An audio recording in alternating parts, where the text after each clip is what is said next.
menangani kekecewaan hidup.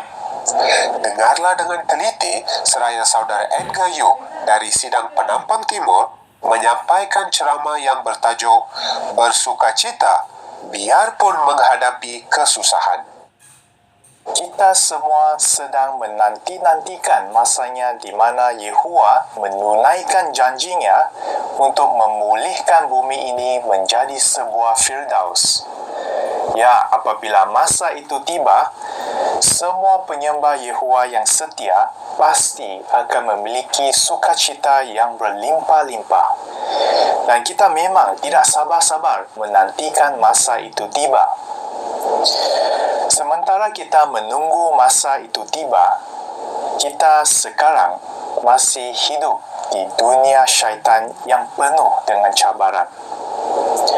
Walaupun begitu, kita masih dapat menikmati sukacita yang mendalam. Konvensyen yang baru sahaja kita nikmati memang telah menonjolkan bahawa kita mempunyai alasan yang kuat untuk tetap bersukacita meskipun kita hidup dalam dunia yang jahat sekarang ini. Mari kita bincang beberapa hal yang telah membantu kita untuk tetap bersukacita meskipun hidup di dunia yang penuh dengan cabaran ini. Sebab utama ialah kita mempunyai persahabatan yang baik dengan Yehovah. Memiliki hubungan yang akrab dengan pencipta kita sememangnya memberi kita sukacita yang terbesar.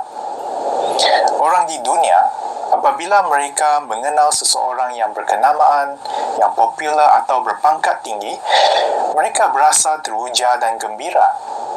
Tapi kita tahu bahawa semua itu tidak berkekalan dan tidak membawa apa-apa keselamatan.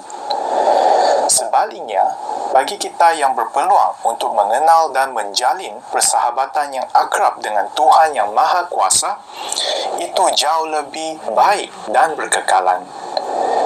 Sila lihat apa yang dikatakan di Mazmur 5 ayat 11 dan 12. Mari kita lihat ayat ini bersama di Mazmur 5 ayat 11 dan 12. Ayat ini kata, "Tetapi semua orang yang berlindung kepadamu akan bersukacita. Mereka akan bersorak-sorai dengan gembira. Mereka yang mengasihi namamu akan berbahagia. Engkau akan menghalang orang lain daripada mencederakan mereka. Ya Yehovah, Engkau akan memberkati orang yang melakukan apa yang benar. Engkau akan berkenan kepada mereka dan Engkau akan melindungi mereka seperti sebuah perisai yang besar." Ya, bukankah kita dapat bersukacita? Dengan adanya persahabatan yang baik dengan Yehovah, kita dapat berasa selamat, aman dan dikasihi. Sebab lain kita dapat bersukacita ialah kita mempunyai kebenaran Bible dan mengetahui tentang harapan masa depan kita.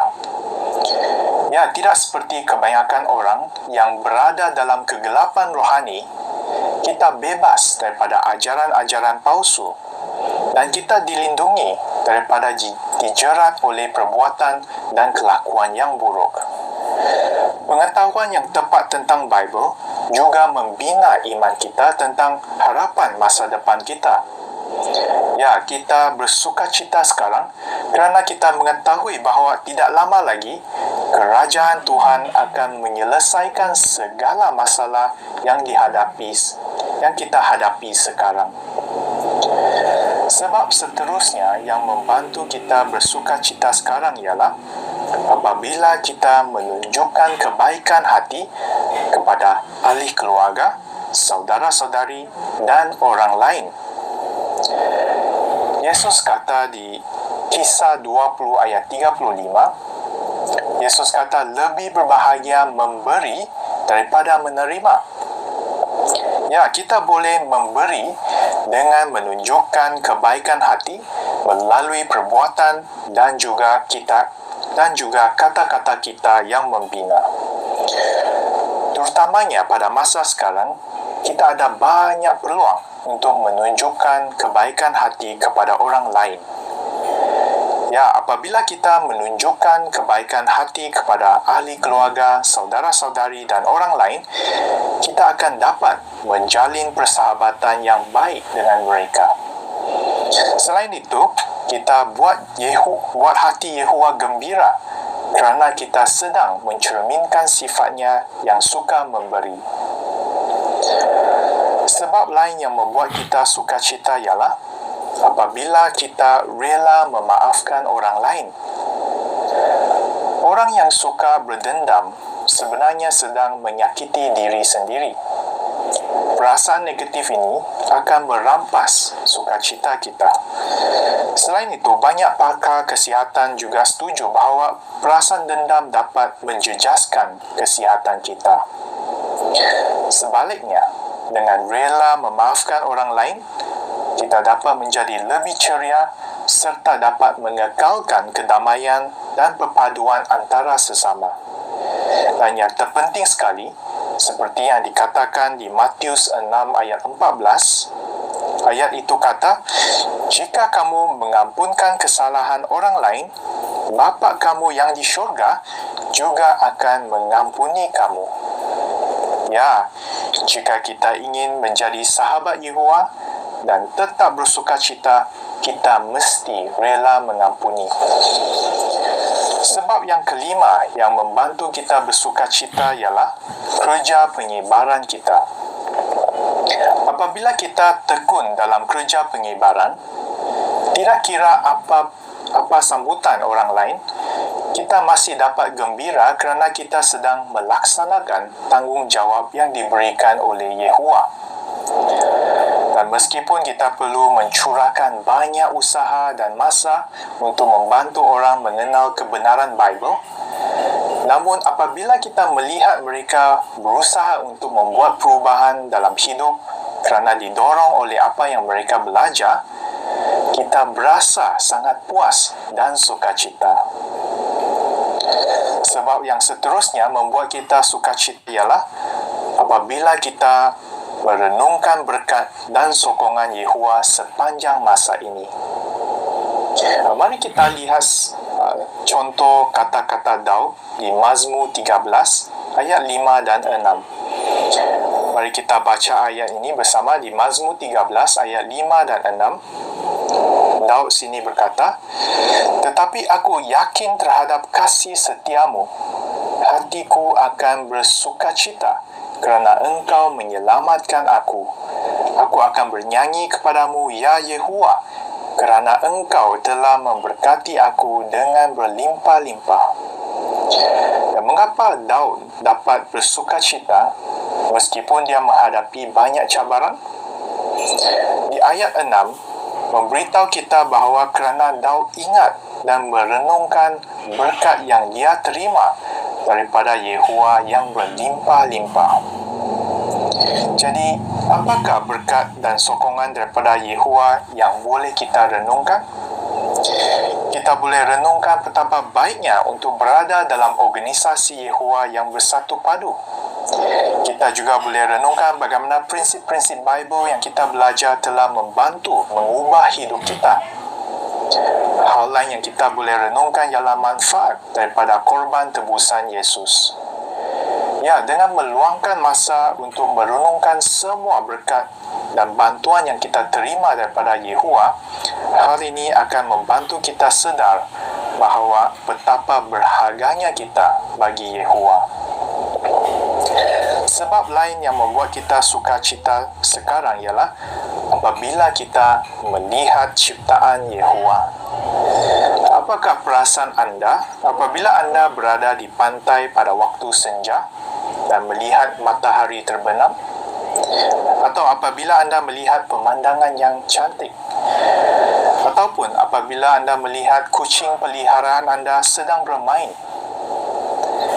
Semua ini membuat kita berasa gembira dan tertarik kepada ciptaan. Ya, semua ciptaan ini membuktikan bahawa Yehuwa ingin kita semua menikmati hidup dengan gembira. Ya, saudara-saudari, kita baru sahaja bincang 7 sebab yang membantu kita bersuka cita sekarang, bahkan dalam dunia yang penuh cabaran. Dan sebenarnya ada banyak lagi. Jadi kita tidak perlu tunggu sehingga dunia baru untuk menikmati sukacita yang mendalam. Bahkan sekarang kita sudah pun boleh dapat menikmati sukacita yang mendalam ini. Dan sudah tentu kita semua ingin mengekalkan sukacita kita sekarang. Dan pada waktu yang sama, kita ingin membantu orang lain untuk meraih sukacita yang sama ini. Jadi, ibu bapa, janganlah lupa akan anak-anak anda. Yehova juga ingin anak-anak berasa sukacita sekarang. Maka dia telah memberikan tanggungjawab ini kepada anda, ibu bapa, untuk membantu mereka. Cara utama ibu bapa boleh membantu anak meraih sukacita sekarang adalah apa yang kita bincang pada awal tadi, yaitu bantu mereka menjalin hubungan yang baik dengan Yehova. Ya, kita ingin bantu mereka mengenali, mengasihi, dan menghormati nama Yehova. Hal ini sangat penting sebab mari kita lihat apa yang dikatakan di Mazmur 91 ayat 14. Mari kita lihat ayat ini bersama. Mazmur 91 ayat 14. Tuhan berfirman, oleh sebab dia mengasihi aku akan menyelamatkan dia. Aku akan melindungi dia kerana dia mengenal namaku. Ya, jika mereka mengenal Yehova, Yehova berjanji dia akan memberi penyelamatan dan perlindungan. Jika anak anda dapat merasai perlindungan daripada Yehova, mereka dapat meraih sukacita. Membantu anak mengenal Yehova bukan sekadar tahu cara sebut namanya dan tahu dia berada di mana. Tapi kita perlu bantu mereka melihat Yehova ialah Tuhan yang nyata dan bagaimana kehidupan mereka sangat bergantung pada Yehova. Sewaktu membantu anak menjalin persahabatan dengan Yehova, manfaatkanlah malam penyembahan keluarga dan juga bahan-bahan pembelajaran yang disediakan oleh organisasi Yehova. Selain itu, ibu bapa juga boleh bantu anak mereka untuk merenungkan dan menghargai ciptaan Yehova. Sewaktu membawa keluarga pergi bercuti di pantai, di air terjun, di gunung atau di mana-mana saja yang indah, ambillah kesempatan itu untuk semaikan dalam fikiran anak bahawa semua ciptaan ini ialah kerana kasih Yehova yang ingin kita menikmati hidup. Tonjolkan sifat-sifat Yehova kepada anak daripada semua ciptaan itu. Seterusnya, ibu bapa boleh bantu anak untuk menangani situasi yang mencabar. Ibu bapa perlu mengenal anak agar dapat memahami apa cabaran yang mereka alami. Maka komunikasi itu sangat penting. Bukan saja bercerita, tapi ibu bapa perlu tanya soalan dan dengar dengan sabar. Sewaktu penyembahan keluarga, berlatihlah dengan mereka cara untuk mempertahankan iman mereka dan mengatasi cabaran. Berdoalah bersama mereka dan tunjukkan bahawa mereka sendiri juga dapat berdoa kepada Yehova sewaktu menghadapi cabaran. Dan kita boleh bantu mereka untuk memupuk sikap suka memberi. Seperti yang kita bincang tadi, prinsip Kisah 20 ayat 35, lebih berbahagia memberi daripada menerima. Ya, tunjukkan melalui teladan anda, buktikan bahawa apabila kita memberi, kita akan meraih sukacita. Dan bantulah mereka untuk lihat bahawa hal ini juga dapat membawa sukacita kepada orang lain dan juga kepada Yehova.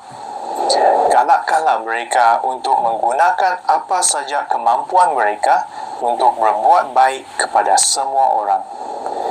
Ya, ibu bapa, janganlah putus asa untuk terus membantu anak anda meraih sukacita sekarang. Yakinlah apabila anak anda meraih sukacita sekarang, anda juga akan bersukacita. Begitu juga dengan Yehovah, Tuhan kita yang sukacita. Sekarang, mari kita lihat soalan ulang kaji. Soalannya ialah, bagaimanakah kita dapat bersukacita sekarang? Jawapannya, Mazmur 5 ayat 11 dan 12 dan Mazmur 91 ayat 14. Tidak kira tua atau muda, kita dapat menikmati sukacita sekarang jika kita menjalin hubungan yang rapat dengan Yehovah. Ya, saudara-saudari, siapakah orang yang paling sukacita di dunia ini sekarang? Hanyalah umat Yehovah yang setia. Maka sementara kita menunggu dunia baharu yang dijanjikan Yehovah, nikmatilah sukacita yang mendalam sekarang dengan terus menjalin hubungan yang akrab dengan Yehovah dan merenungkan berkat masa depan yang dijanjikannya. Terima kasih Saudara Yu untuk ceramah yang menggalakkan itu. Bagaimanakah kita dapat terus bersukacita dalam kerja penyebaran meskipun kawasan kita mencabar atau semasa kita menghadapi masalah peribadi? Dengarlah seraya Saudara Jason Wood menyampaikan ceramah yang bertajuk Terus Dipenuhi Sukacita dalam Kerja Penyebaran. Saudara-saudari, kita semua ingin lebih bersukacita dalam kerja penyebaran, tapi kadang-kala tidak mudah pun toh, khususnya semasa menghadapi cabaran. Tetapi Yehovah ingin kita sentiasa bersukacita dalam kerja penyebaran, tak kira keadaan baik atau buruk. Dan dalam Bible, Yehovah menunjukkan caranya untuk membantu kita terus bersukacita biarpun menghadapi cabaran yang susah. Nah, sekarang mari kita meneliti 4 cara bersama-sama yang dapat membantu kita kekalkan sukacita. Saudara-saudari, kamu sedia? Mari kita mulakan. Cara pertama, kita harus bergiat menginjil bukan sebab diwajibkan, tapi sebab kita setia kepada Yehovah. Matius 25 ayat 21. Nah, dalam ayat ini, Yesus menyebut tentang perumpamaan talenta. Dan Yesus menggunakan perumpamaan ini untuk mengajar bahawa kita bertanggungjawab untuk menginjil dan menjadikan pengikut Yesus. Dalam perumpamaan ini juga, Yesus menyebut tentang 2 hamba. Nah, satu hamba yang malas menginjil, satu lagi yang rajin menginjil. Sila perhatikan bagaimana Yesus menggambarkan hamba yang rajin menginjil. Di Matius 25 ayat 21. Mari kita baca. Tuannya berkata, bagus, hamba yang baik dan setia. Kamu menguruskan hal yang kecil dengan setia.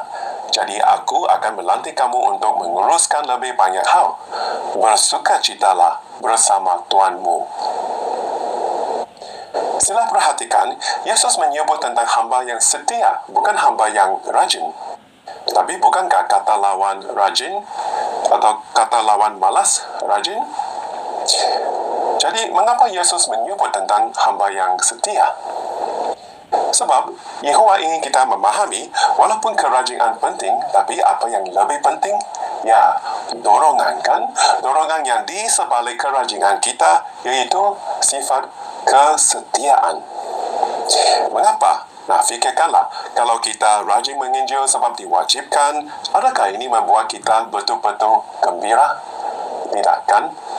Sebaliknya, kalau kita bergiat menginjil sebab didorong oleh kesetiaan kepada Yehovah, kita akan betul-betul bersukacita. Sebab setia bermaksud bahawa kita berbau kepada Yehovah sehingga matlamatnya tercapai. Nah, ini bermaksud bahawa kita melakukan kerja penyebaran dengan giat sebab kita setia atau mengasihi Tuhan. Dengan demikian, kita dapat memperoleh sukacita yang benar. Sebab di bahagian hujung ayat ini, Yesus berjanji, bersukacitalah bersama Tuanmu. Apa maksudnya? Maksudnya, Yehovah, Tuhan Yehovah yang bagi kita sukacita dan bukan kita sendiri yang menciptakannya. Yehovah yang memberikan kita sukacita ini amat penting. Mengapa? Sebab sukacita yang kita sendiri menciptakannya tidak konsisten, tak stabil. Dia pandai naik, tapi dia pandai turun juga bergantung pada keadaan baik atau buruk. Namun sukacita yang Tuhan bagi dia sangat konsisten dan tidak turun biarpun menghadapi cabaran yang kuat. Jadi cara pertama untuk memperoleh sukacita dalam kerja menginjil, kita melakukan kerja penyebaran dengan giat sebab kita didorong oleh kesetiaan kepada Yehovah. Sebagai contoh, seorang atlet sukan Olimpik sebelum PKP dia rajin berlatih di kompleks sukan. Tapi sejak PKP dia tidak dibenarkan berlatih di kompleks dari apa dia buat. Dia sudi menyesuaikan diri betul dan terus rajin berlatih di rumah sendiri. Mengapa? Sebab dia masih setia kepada matlamat atau tujuan dia. Nah, kita seperti atlet itu, sebelum PKP, kita juga rajin menginjil di luar, rumah ke rumah. Tapi sejak PKP, kita sudi menyesuaikan diri, rela belajar cara menginjil yang baru dan terus bergiat buat kerja penyebaran dari rumah kita. Mengapa? Sebab keinginan kita untuk berpaut kepada Yehovah sehingga matlamatnya tercapai masih sangat kuat. Hasilnya, saudara-saudari, kita dapat memperoleh sukacita yang berasal daripada Yehovah. Cara kedua, untuk peroleh sukacita dalam kerja penyebaran, kita tidak dapat ingatkan diri bahawa kita tidak dapat mengawal reaksi seseorang terhadap kebenaran atau message Bible. Nah, kisah 13, 50 hingga 52. Nah, dalam ayat ini, Paulus dan Barnabas dia menginjil di Antioquia. Nah, pada masa itu, ramai orang bangsa lain menyambut message mereka dengan ramah. Nah, ini membuat sesetengah orang Yahudi marah. Apa yang berlaku? Mari kita baca kisah 13, 50 hingga 52. Tetapi orang Yahudi menghasut para pemimpin kota dan wanita-wanita terkemuka yang takut akan Tuhan sehingga mereka mula menganiaya dan membuat Paulus dan Barnabas keluar kota. Maka Paulus dan Barnabas mengebaskan tebu daripada kaki mereka sebagai amaran lalu pergi ke Ikonium. Murid-murid Yesus terus dipenuhi sukacita dan kuasa suci Tuhan. Fikirkanlah, Paulus dan Barnabas kena dihalau dan ini membuat pengikut lain rasa gembira. Mengapa? Nampaknya ini tidak masuk akal betul. Sepatutnya mereka harus rasa sedih sebab sahabat mereka dihalau. Apa yang membuat mereka terus bersukacita? Kerana mereka memahami peranan atau kesan kuasa suci Yehovah. Perhatikanlah ayat 52 kata mereka terus dipenuhi sukacita dan kuasa suci Tuhan. Jadi mereka memahami bahawa kuasa suci yang dapat membimbing mereka untuk menginjil dengan giat, tapi tak boleh buat apa? Ya, kuasa suci tidak dapat memaksa orang Yahudi untuk menerima message mereka. Jadi mereka tidak terlampau sedih apabila ditolak sebab mereka faham reaksi orang lain baik atau buruk di luar kawalan mereka. Jadi cara kedua untuk peroleh sukacita dalam kerja penyebaran, kita ingatkan diri bahawa reaksi seseorang terhadap message Bible baik atau buruk di luar kawalan kuasa suci Tuhan dan memang di luar kawalan kita juga. Reaksi mereka bukan tanggungjawab kita. Kita hanya tanggung untuk menginjil dengan giat. Saudara-saudari, sudah tentu kita mengalami perubahan yang dramatik dalam kerja penyebaran pada tahun 2020. Apa bahagian kerja penyebaran kita yang paling terjejas? cari orang baru. Betul? Pelajaran Bible dan kunjungan kembali yang lama kita boleh pakai phone atau internet, tapi menemui orang baru, ini lebih mencabar sekarang. Cara ketiga untuk mengekalkan sukacita kita dalam kerja penyebaran, kita terus prihatin terhadap keperluan rohani sesiapa sahaja yang kita jumpai. Kisah 28 ayat 30. Nah, ayat ini menyebut tentang Rasul Paulus. Dia juga pernah berada dalam PKP selama 2 tahun. Tapi dia tetap bersukacita walaupun terkunci di rumah dia. Apa cara dia? Mari kita baca Kisah 28 ayat 30. Paulus tinggal di rumah yang disewanya selama 2 tahun dan dengan ramah dia menyambut semua orang yang datang kepadanya. Apa dilakukan Paulus untuk tetap bersukacita walaupun berada dalam PKP? Yang pertama, dia menganggap rumah dia sebagai kawasan menginjil dia. Walaupun Paulus tidak dapat jumpa sebanyak orang di rumah sendiri bandingkan di rumah ke rumah, tapi dia tidak sedih sebab dia tukar pandangan dia. Dia menganggap rumah diri sebagai kawasan menginjil dia. Perhatikan juga bagaimana Yesus menyambut orang yang datang rumahnya dengan ramah. Maksudnya Paulus prihatin kepada kerohanian orang lain lebih daripada masalah sendiri. Fikirkanlah kalau pos laju itu datang ke rumah Paulus. Apa dia buat? Ya, Paulus akan menyambut pos laju itu dengan ramah, betul? Dan jika Paulus dapat tahu bahawa orang pos laju itu seorang Kristian, apa dia buat? Ya, dia akan sediakan KJW.org atau bahan bacaan untuk bagi orang pos laju itu. Bagaimana kita dapat meniru Paulus dalam kerja penebaran kita? Seperti Paulus, kita boleh memandang rumah atau tempat kerja atau sekolah kita sebagai kawasan menginjil kita. Kita boleh tanya diri, adakah rakan sekerja saya sudah tahu siapa Yehovah? Boleh tak saya menyambut mereka dengan ramah seperti Paulus? Atau adakah rakan sekolah saya tahu bahawa satu-satunya pengawal untuk wabak COVID-19 bukan vaksin manusia, tapi kerajaan Tuhan. Ada satu lagi contoh zaman moden yang sangat menggalakkan. Saudari Nancy Yuan, dia berasal daripada China pada 1950-an. Dia rajin menginjil di Shanghai. Kemudian dia ditahan dan dipenjarakan selama 20 tahun. 20 tahun PKP bukan duduk rumah, dia duduk di sel penjara.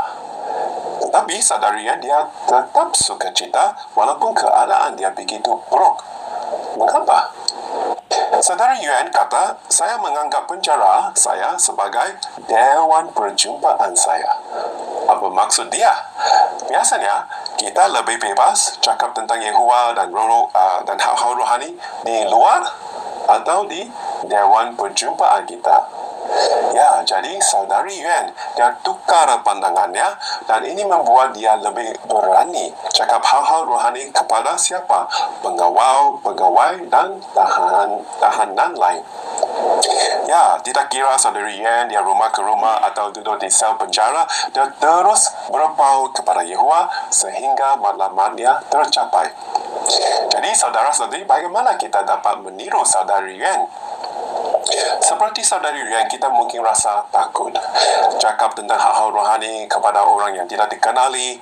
Tapi kalau kita teladani saudari Yuan, memandang orang lain sebagai saudara-saudari kita di dewan kita atau orang yang berpotensi jadi saudara-saudari kita dapat rasa apa yang lebih selesa betul untuk cakap tentang Yehovah kepadanya.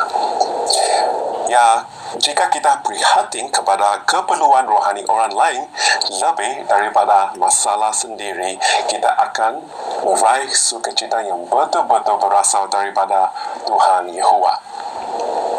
Satu lagi cabaran peribadi yang kita menghadapi tersebut di Mazmur 102 ayat 7. Mari kita baca ayat ini bersama-sama. Mazmur 102 ayat 7. Di sini kata, aku tidak dapat tidur. Aku seperti seekor burung yang kesepian di atas bumbung rumah. Nah, pemazmur itu tidak dapat tidur. Mengapa? Dia samakan diri dengan seekor burung yang kesepian di atas bumbung rumah. Saudara-saudari, adakah sejak PKP kamu ada kalanya rasa susah mau tidur? Dan pemazmur itu dia tertekan, rasa sepi dan tidak dapat tidur. Nota kaki berkata bahawa dia kering. Mungkin bermaksud bahawa semangat dia kering. Mengapa ayat ini tercatat dalam Bible? Sebab Yehova ingin kita tahu bahawa bahkan umat Yehova juga kadang-kadang tidak dapat tidur. Dan ini pun normal, biasa. Ya, Yehova ingin kita tahu bahawa keadaan ini tidak bermaksud bahawa kita lemah secara rohani. Kini kita semua berada dalam keadaan tertekan, betul? Antara kita ada saudara-saudari yang tiba-tiba perlu tinggalkan sarang mereka di sini, terbang ke negara lain dan membina sarang baru. Dan mereka sangat tertekan dan tidak tahu bila mereka dapat kembali pulang ke sarang sendiri di sini. Mereka memang rasa kesepian sebab sahabat mereka berada di tempat lain. Saudara-saudari, kalau ini keadaan kamu, kami ingin memberitahu kamu bahawa kami sangat digelakkan apabila melihat senyuman, muka, komen-komen kamu dalam perjumpaan melalui conference video. Dan walaupun kamu jauh di mata, tapi kamu dekat di hati kami. Saudara-saudari, ada antara kita juga tidak dapat tidur sebab bimbang keluarga. Betul? Kita risau tentang keluarga kita dan memang sekarang lebih susah mau jumpa mereka.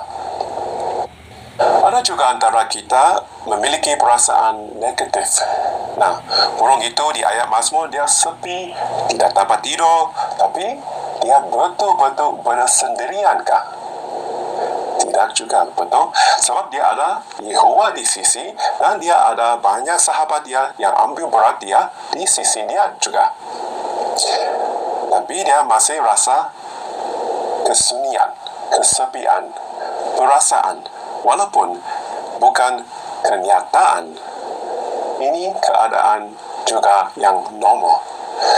Sebab apabila kita tertekan, emosi negatif dia mudah timbul dan kita cenderung untuk mementingkan diri dan masalah kecil jadi besar. Jadi dalam keadaan tertekan, apa yang kita boleh buat? Cara keempat, semasa tertekan, jagalah diri secara rohani, emosi dan fisikal. Kita kembali ke burung itu yang tertekan di atas bumbung itu. Nah, burung itu dia tidak boleh hanya duduk di bumbung sahaja, betul? Dia perlu apa?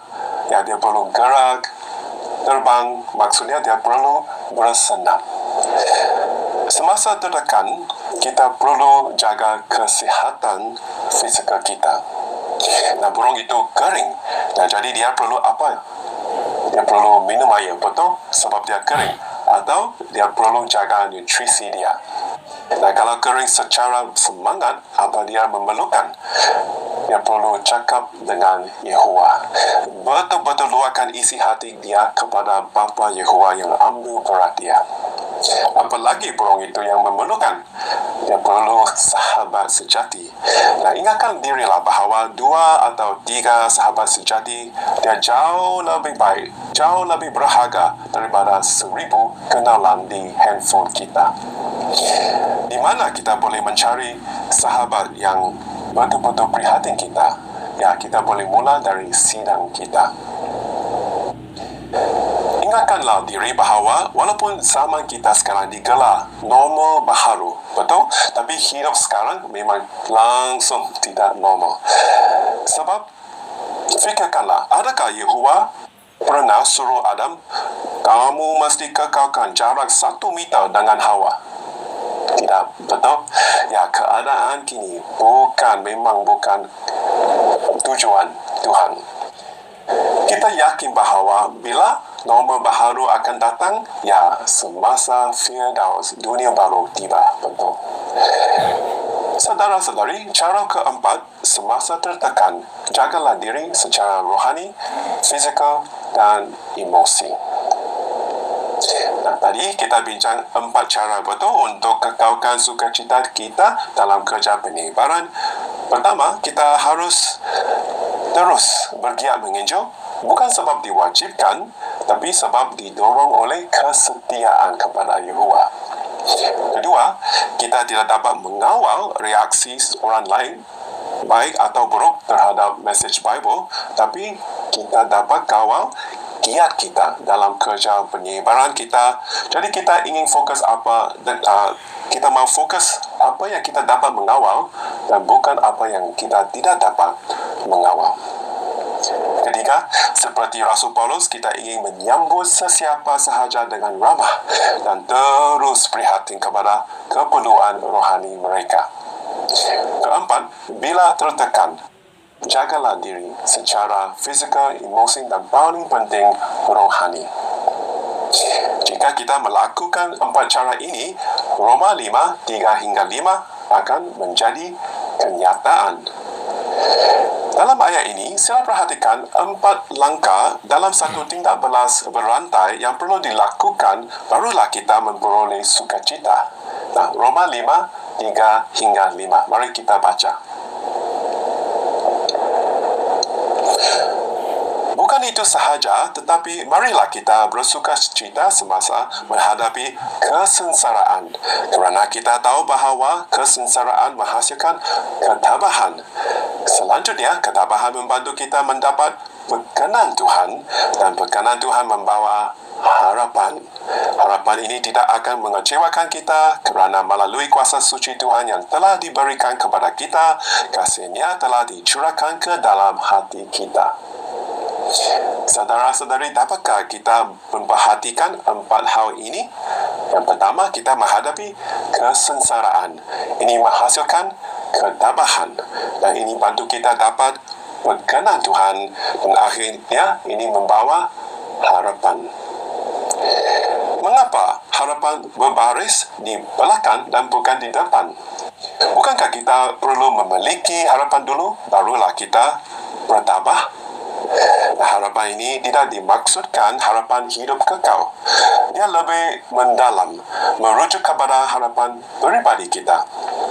Nah, seperti harapan dimiliki Rasul Paulus dan saudari Nancy Yuan, harapan itu merasap seluruh minda, emosi, tubuh dan setiap keputusan kita. Ya, harapan ini yang begitu mendalam, dia membuat kita betul-betul bertenang walaupun kita menghadapi cabaran di hadapan kita. Saudara-saudari, marilah sekarang tanya soalan ulang kaji. Soalan, bagaimanakah kita dapat terus menginjil dengan sukacita biarpun menghadapi masalah? Jawapan, Kisah 13, 50 hingga 52 dan Roma 5 hingga 3 hingga 5. Jika kita menginjil dengan giat, kita akan kekalkan sukacita kita dan menenangkan hati Yehova dan Yesus. Saudara-saudari, kita tidak pasti apa yang tahun 2021 akan membawa, tapi kita pasti memerlukan harapan ini yang buat kita betul-betul bersukacita, tak kira keadaan baik atau buruk. Ya, saudara-saudari, marilah kita terus berpaut kepada Yehova dan terus bertabah sebab sukacita yang ada di depan kita. Yehova yang janji dan kita yakin dengan sungguh-sungguh kita akan bersukacita bersama Tuhan kita buat sekarang dan selama-lamanya. Terima kasih Saudara Wood. Kami bertekad agar tidak membiarkan cabaran melemahkan semangat kita untuk kerja penyebaran. Sekarang, Kami menjemput anda semua untuk berdiri dan bersama-sama menyanyikan lagu nombor 76 yang bertajuk Riang Ria Hati Kita. Selepas lagu, anda boleh terus berdiri sambil mendengar pengumuman. Lagu nombor 76.